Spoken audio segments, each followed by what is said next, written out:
la raison pour laquelle il n'y aura pas d'entente entre les acteurs politiques et la société civile pour que la lutte que nous menons puisse triompher. Bon, à cette question, je dirais fondamentalement, j'ai expliqué que la lutte politique que nous menons n'a pas triomphé, ne peut pas triompher dans les conditions où elle est organisée actuellement, parce que l'orientation sur laquelle elle est majoritairement menée, elle est fausse. La fausseté de cette orientation, c'est qu'elle suppose que pour sortir de la crise de l'impasse dans laquelle se débat le Togo depuis 50 ans maintenant, il faut nécessairement discuter avec ceux qui sont les auteurs du forfait du 13 janvier 63. Je dis et j'affirme qu'il s'agit là d'une conception fausse, contre nature, aberrante, qui ne peut pas donner de solution à la crise togolaise. Comment celui qui est un assassin, un criminel, celui qui est un prévaricateur, et vous verrez lorsqu'on viendra au débat sur les questions que ce pays se trouve aujourd'hui dans une situation tragique parce qu'il est l'objet de pillage quotidien invétéré.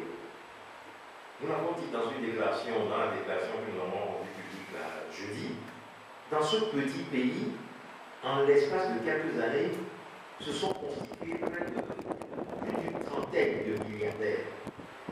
Mais des gens qui hier n'étaient rien du tout. Ils vivaient dans les 2 chambres, salons et tout, et après 4 ou 5 années, ils deviennent des milliardaires. Je ne dis pas des millionnaires, mais des milliardaires. Bon, on est bon. Bon, alors, si on me dit qu'il faut nécessairement s'entendre avec ces gens-là, moi je dis juste, je pourrais dire non. C'est non. Nous ne discutons pas, nous ne s'entendons pas avec les assassins.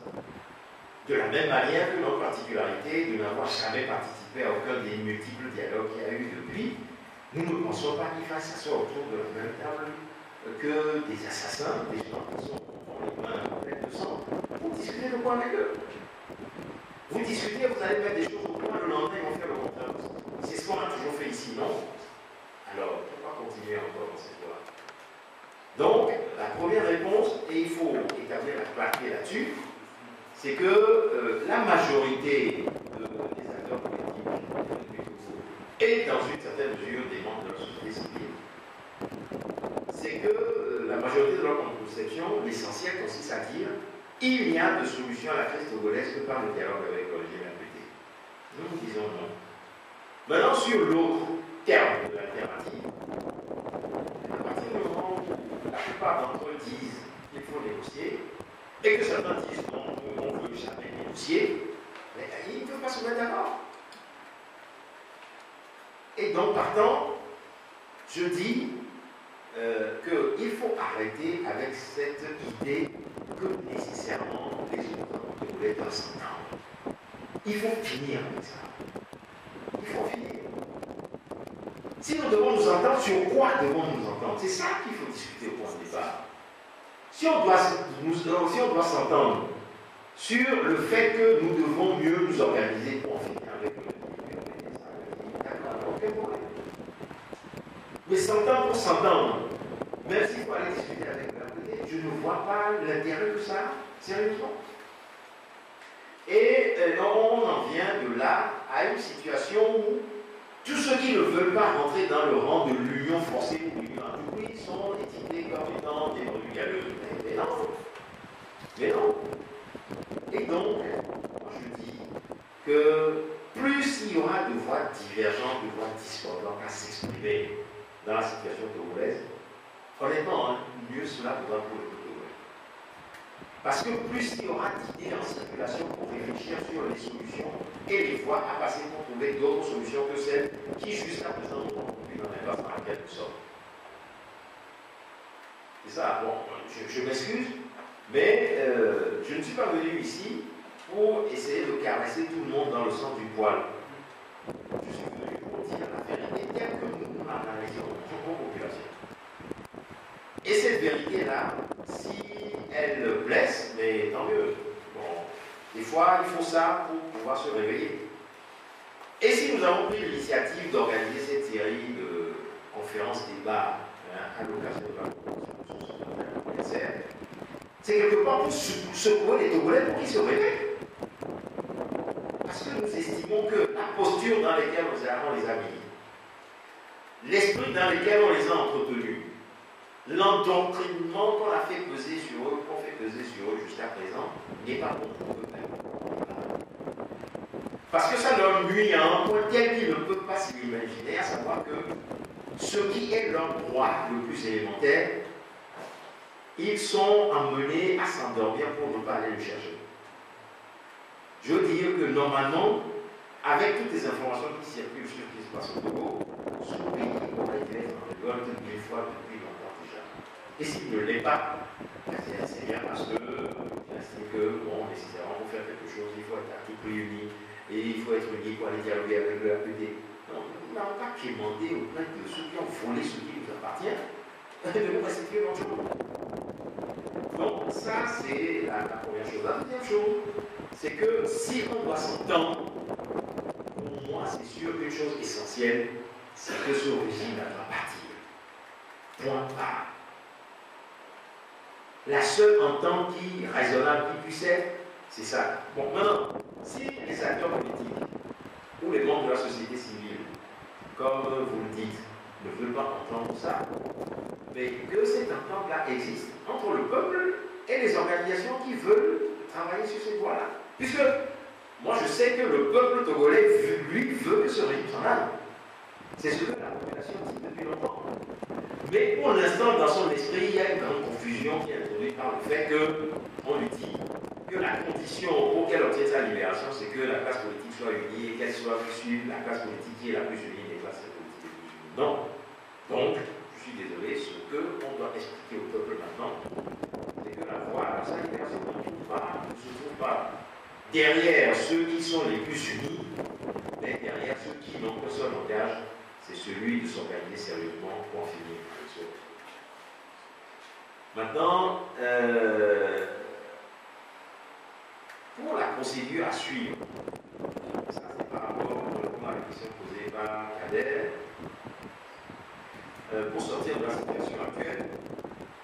Mais moi je pense que, bon, il ne faut pas inventer la roue là où elle existe.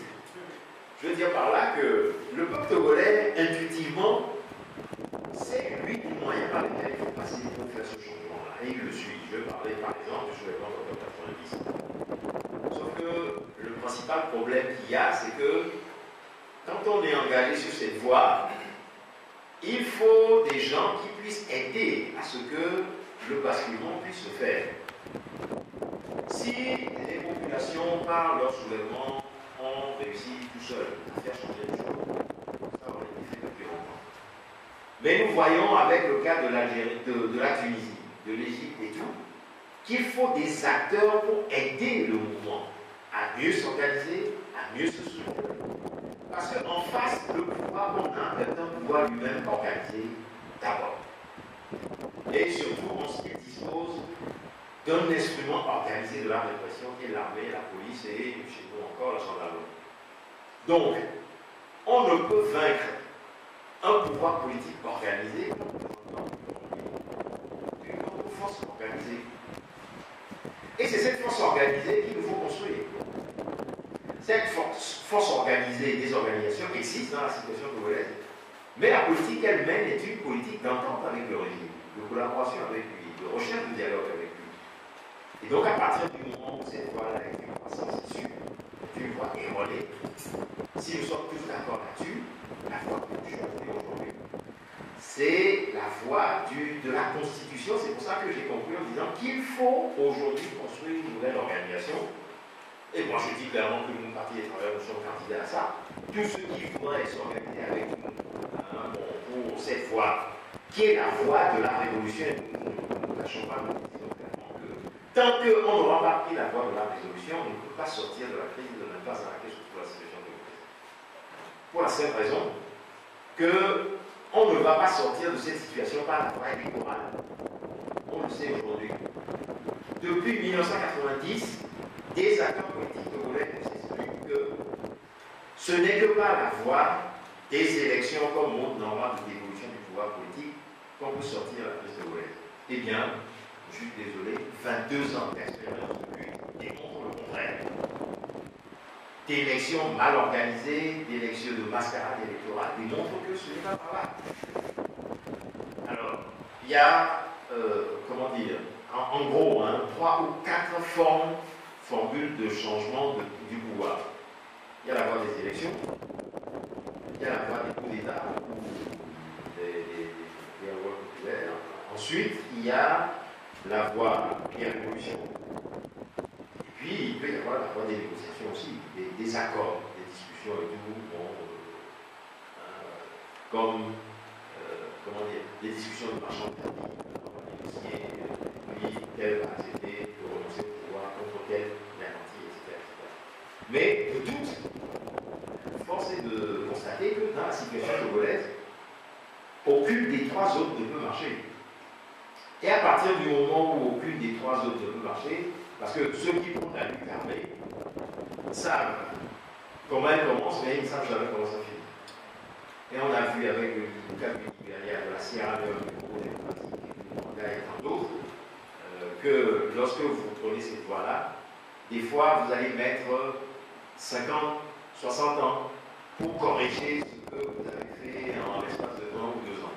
Donc franchement, moi je pense qu'on pourrait faire l'économie de ça au Togo et chercher une autre voie qui, pour étant plus économique, n'en est pas moins difficile, mais qu'il faut véritablement explorer, c'est la voie de la révolution. Et c'est pour cela qu'il est nécessaire de constituer une organisation internationale. C'est ce que nous faisons. Et s'il y a des citoyens qui pensent comme nous que effectivement c'est ainsi que, vu la complexité de la situation togolaise, on peut en sortir, on peut véritablement discuter.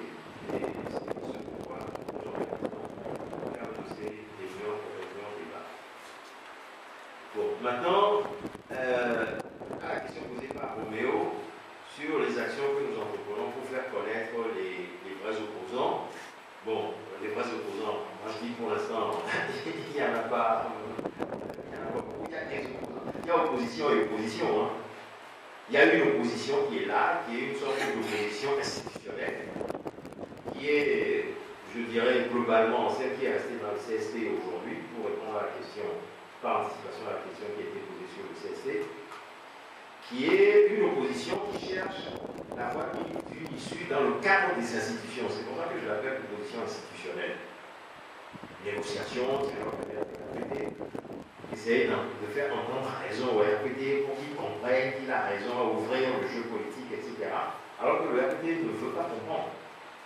La bonne raison de ça est que depuis qu'on lui demande un dialogue, lui, il multiplie provocation sur provocation, comme ce que Florent Nsinga a fait dans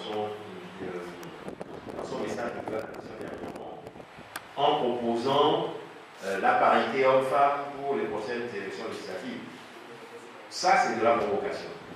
Le faire à ce moment-ci, pour les toutes prochaines élections législatives dans 3 mois, alors qu'il sait très bien qu'une loi de la CEDEAO, par exemple, interdit qu'on change le cadre électoral dans l'année précédente, une échéance électorale, il fait par là de la provocation gratuite.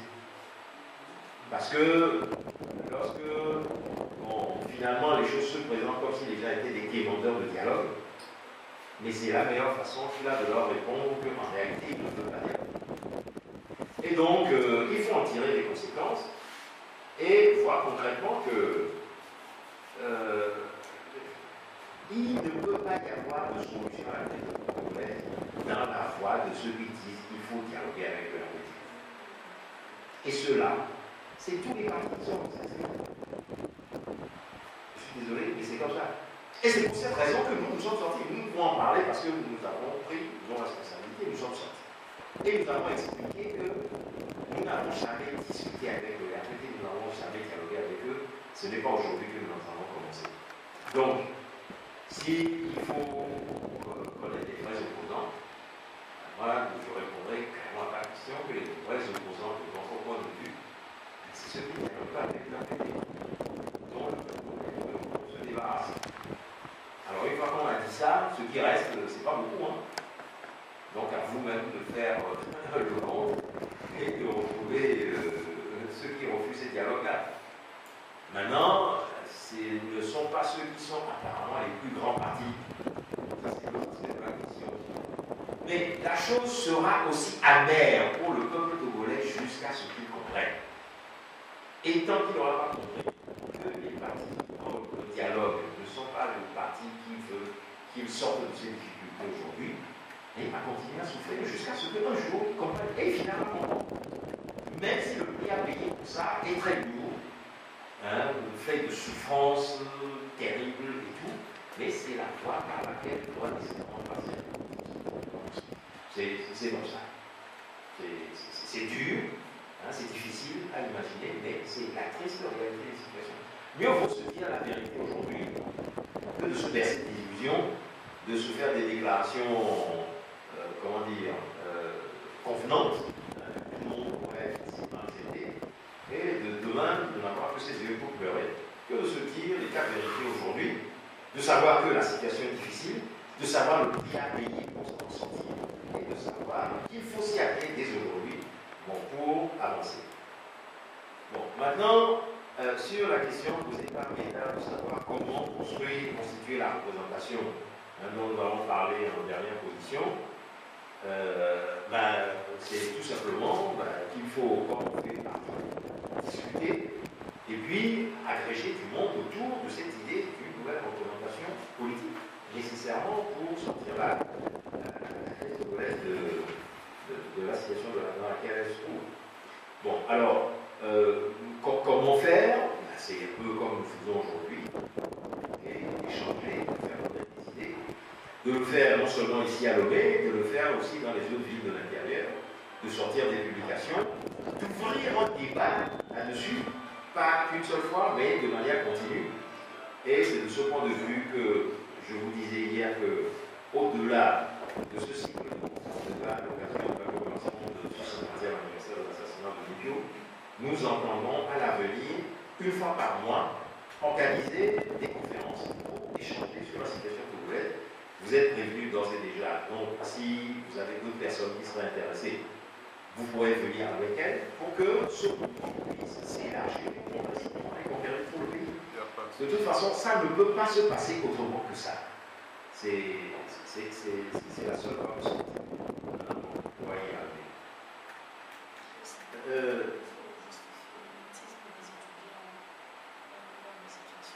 Oui, le métier des étudiants par rapport à la situation actuelle, bon, c'est une situation conjoncturelle. Et moi, je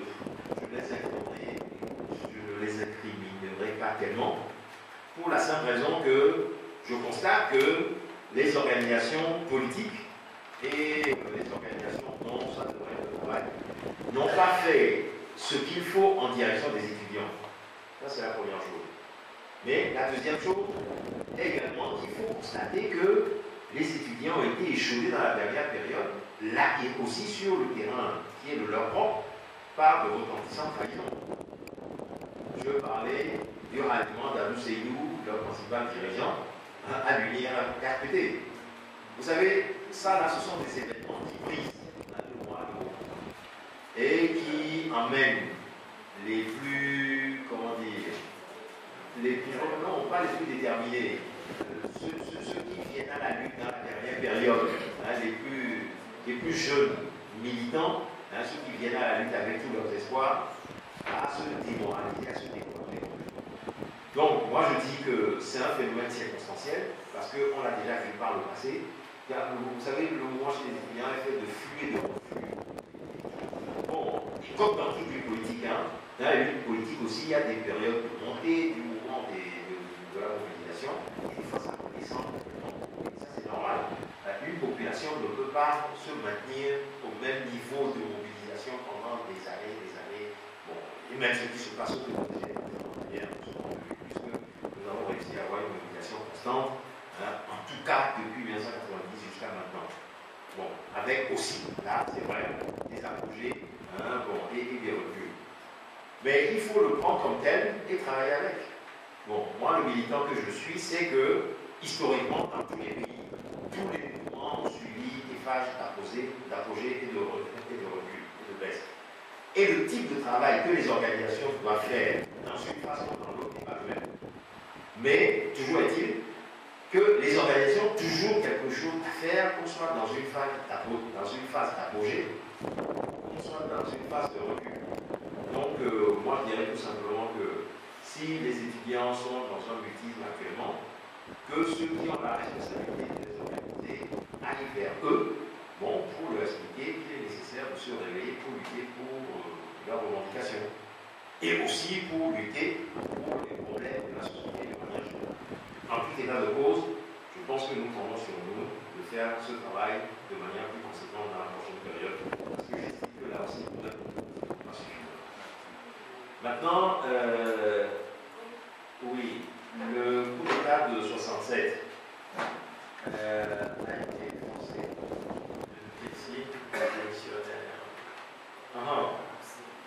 oui, que Olivier a été forcé de démissionner en 1967.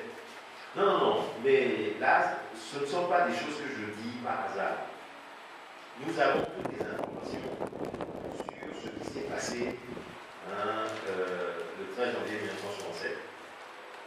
À tout le moins, puisqu'il viendra dire un certain nombre de choses à des gens après que nous avons appris. Et nous savons pour lui que ce qui s'est passé ce jour-là, c'est une passation du pouvoir à l'amiable, la réalisation d'un scénario déjà réglé à l'avance le 21 novembre 1966 par l'ambassadeur de France, Claude Rostin. Lui voulait démissionner le 21 novembre 1966 comme on le lui demandait. C'est l'ambassadeur qui l'en a empêché, en disant si vous le faites, on ne pourra plus contrôler ce pays, etc. C'est nous avons installé le pouvoir. Donc vous allez faire ce qu'on vous dit. Et comme il ne pouvait pas leur refuser, parce qu'il savait combien ces gens étaient puissants et dangereux, bon, il a accepté. En plus, c'était quelques mois ou quelques semaines seulement à passer encore au pouvoir, et puis la chose était faite, et c'est ce qui s'est passé. Mais je vous assure, je vous affirme, que le 13 janvier 1967, il y a eu un coup d'État sur le papier, mais il n'y a pas eu un coup d'État réel. Il y a eu une transmission à l'alliance du pouvoir qu'on a appelé un coup d'État, parce que c'est vrai, c'est une autre équipe qui a pris le pouvoir, bon, en faisant jouer quelques groupes, en coupant la radio, etc. Mais tout ça, c'est du folklore. C'est la réalité des faits. Bon, maintenant, qu'il ait été forcé de démissionner, ou pas, quelles conséquences ça a eu, qui est modifié l'événement, tel que ça s'est passé par rapport au cours ultérieur des événements, bon, je ne le vois pas. Puisque même s'il a été forcé de démissionner, il n'a pas été forcé, le résultat est le même, puisque c'est l'armée qui a pris et ils ont constitué le RPT après pour constituer leur politique. Bon. Maintenant, sur la question posée par M. Lassé sur le fait que le Togo ne pouvait pas être rattaché au Dahomey parce qu'il y avait l'accord de tutelle, mais je répondrai tout simplement que le Togo britannique non plus ne pouvait pas être rattaché au Ghana puisqu'il y avait l'accord de tutelle.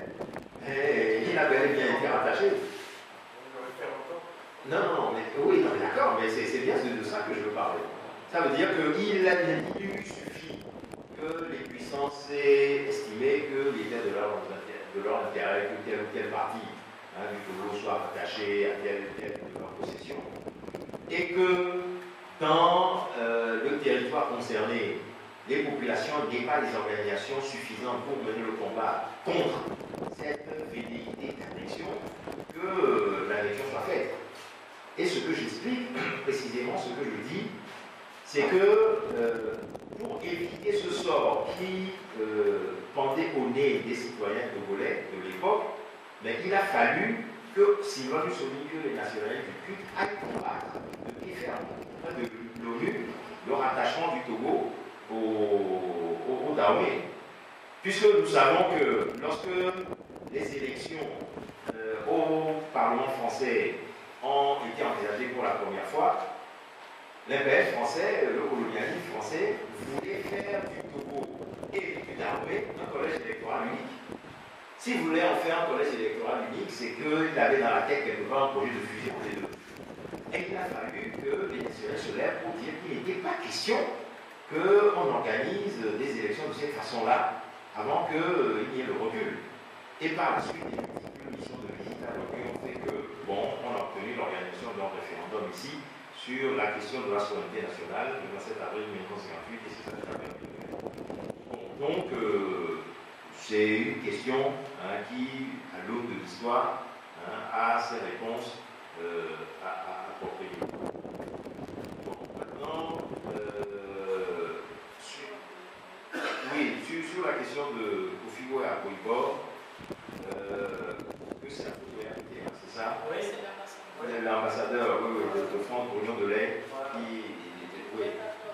oui, mais moi je suis désolé, ce sont des garçons majeurs, fatigués, ce ne sont pas des enfants. S'ils ont écouté l'ambassadeur de France pour l'Union de l'Air, ce serait encore plus catastrophique que tout.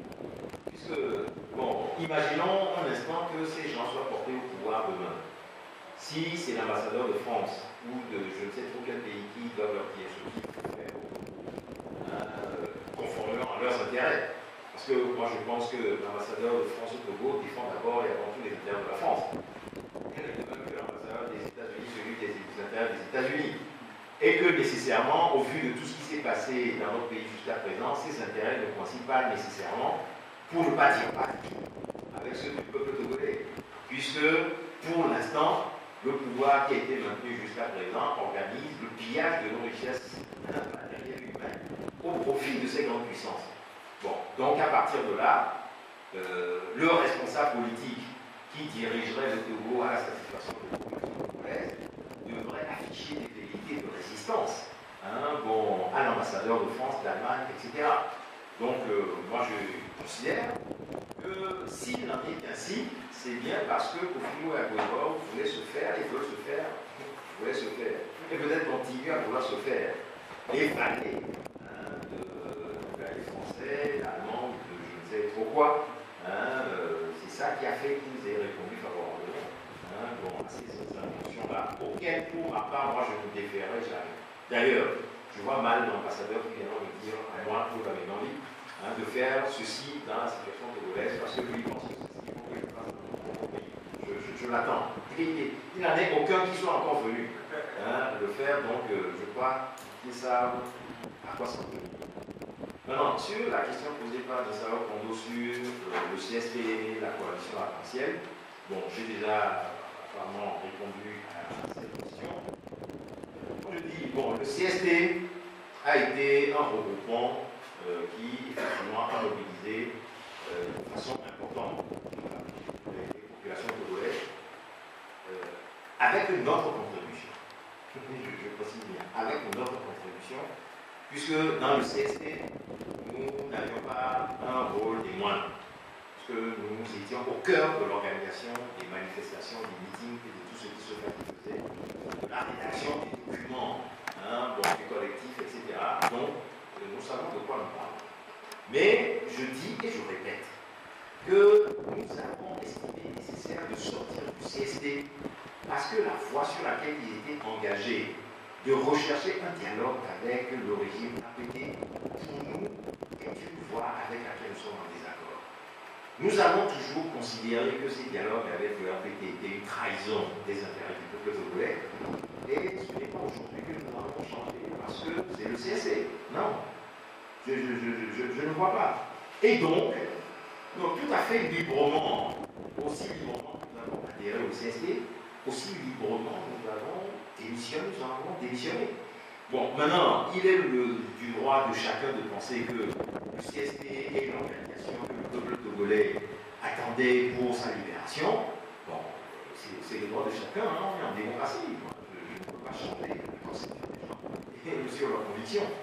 Maintenant, ce qui va nous départager, ce sont les faits.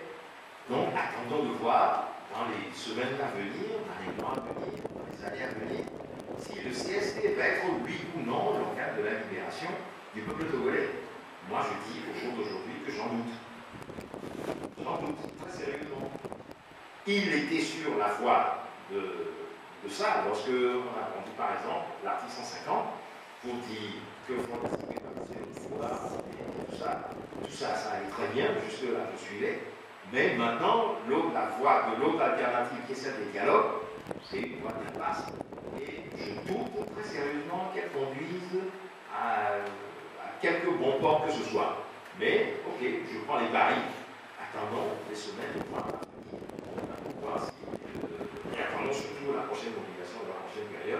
voir de la semaine-là qui vient, pour voir si ces mobilisations vont être aussi puissantes que celles d'avant. Et ça également, ça sera un élément de mesure sur l'adhésion des populations ou non. Donc, de toute façon, je ne me ferai pas une information de mauvais augure, mais moi, je ne fais que tirer les leçons de ce que je sais sur les conséquences des choses. Bon, maintenant, est-ce qu'il ne faut pas l'alternance au sein de l'opposition congolaise elle-même? Oui, bon, certainement. Bon, mais ça, ce n'est pas l'opposition congolaise qui va faire sa propre alternance. C'est à vous de faire cette alternance à sa place en constituant des organisations qui vont lui imposer une autre façon de faire de la politique que celle qui a été faite singulièrement depuis 22 ans ou depuis 50 ans, s'il faut remonter plus loin jusqu'à 1963. Qu'est-ce qui s'est passé pour que le RPT reprenne le pouvoir? Non, le RPT a repris le pouvoir tout simplement parce qu'il a organisé des coups de force. Que ce soit des coups de force militaires, des coups de force électoraux, ou que ce soit des achats d'opposants, parce que ça aussi ça existe. Parce qu'il a fallu qu'on soit des responsables pour qu'il essaie d'arrêter, et on connaît ça. Bon, c'est uniquement ça. Donc c'est l'achat de conscience. Est-ce que le Parti des travailleurs est associé au CST pour le moment populaire qui commence la semaine prochaine? Non. Nous ne sommes pas co-organisateurs de ces prochaines marches. Ceci dit, nous n'excluons pas d'y aller pour voir, parce que pour l'instant, le CST n'est pas une organisation ennemie. Les seuls ennemis que nous ayons, c'est le RPT uni. Bon, et à partir du moment où nous avons un ennemi commun, un adversaire commun, ou qui se déclare, bon, nous pouvons participer à ces manifestations sans que ça ne nous engage à quoi que ce soit ou à soutenir l'orientation du CST. Nous verrons. Au jour d'aujourd'hui, je ne suis même pas sûr que nous ayons participé à cette manifestation en tant que telle. Mais nous pourrions y participer. Il n'y a pas de problème. Si effectivement le langage les explications qui vont être données sur l'objectif de ces manifestations d'ici sa tenue effective nous convient, bon, nous tenterons d'aller voir. Comment peut-on entrevoir le retour de la légalité? Est-ce que la libération du peuple togolais est à l'horizon? Question de Bolivie. Le retour à la légalité ne peut se faire que par la voie révolutionnaire, ça c'est clair. Je l'ai dit tout à l'heure, la voie électorale ne permet pas d'y aller. Le RPT, un jour, ne va pas se lever et puis dire bon, nous avons compris que ce que nous avons fait jusqu'à maintenant est mauvais, donc nous partons, ça n'arrivera pas. Disons-nous-le clairement. De la même manière, quand des armes pour changer les choses, ça peut conduire qu'à la catastrophe. Par contre, nous savons que, comme le peuple togolais l'a fait en 1990, comme d'autres peuples l'ont fait, et là, avec succès, en Tunisie, en Égypte, en Syrie, et aujourd'hui, ça continue là-bas, on tente ça. En tout cas, tentons-le sérieusement et nous verrons bien. C'est ce que je dis. Le droit à l'essai. Essayons de le faire sérieusement et nous verrons si la victoire sera au bout ou non. Est-ce que la libération du peuple togolais est à l'horizon? Mais ça, c'est la question. Si nous le voulons, ce peuple sera libéré dans les délais les plus brefs. Ça ne dépend que de nous. Mais c'est sûr que ce régime est condamné par l'histoire. Un peu plus tôt, un peu plus tard, il disparaîtra nécessairement. Nous espérons qu'il puisse disparaître plus tôt pour arrêter les dégâts, pour que soient arrêtés les dégâts qu'il a fait. Quelle est l'attitude du peuple togolais vis-à-vis des leaders? Non, bon, c'est que le peuple comprenne bien la signification de leur politique, des organisations et de leurs responsables, et en tout cas, leur demande des comptes. Moi, c'est le minimum que je pense qu'on puisse faire. Parce que lorsque ces responsables et ces organisations demandent aux populations de les suivre, de leur faire confiance, après les avoir suivis à travers toute une série d'activités, d'années, le minimum, c'est qu'on puisse leur demander des comptes sur la réalité de leur politique. On peut, en tout état de cause, s'interroger sur la pertinence des choix qu'ils ont faits. En voyant la situation dans laquelle nous sommes, on peut regretter que non, ça ne va pas. Mais là, c'est aux responsables qu'il faut poser la question. Et bon, je pense que si ceci était fait plus souvent, qu'une attitude qui consiste à baliser tout ce qu'il ça les aura certainement beaucoup plus fait réfléchir et poser d'autres actes que ceux qu'ils ont posés jusqu'à maintenant. Maintenant, à la question de Guylaine, est-ce que changer de régime ne serait pas trop simpliste? Changer toute la classe politique, oui, bon, ça rejoint la question qui a été posée un peu auparavant. C'est vrai. C'est un changement de système qu'il faut. Parce que le régime, il est là. Qu'est-ce qui va se passer?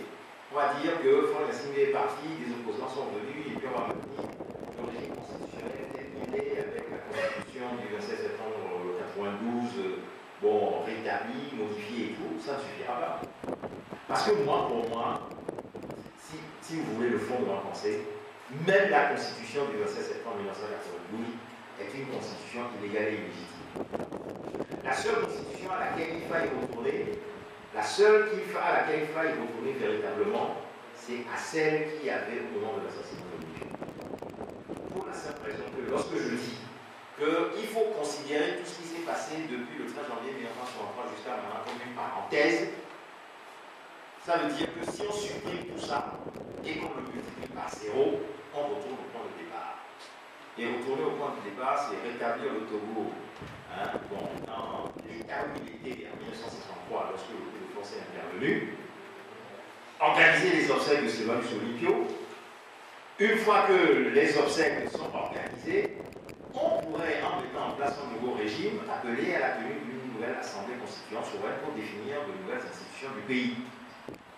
Parce que sur la base de l'expérience des 50 ans, on aura expérimenté beaucoup de choses dont il faudra tenir compte pour une organisation nouvelle de la société. En tout cas, moi, c'est comme ça que je vois les choses. Et donc, pour moi, tout ce qui s'est fait, y compris la constitution adoptée le 27 septembre 1992, est une fausse constitution.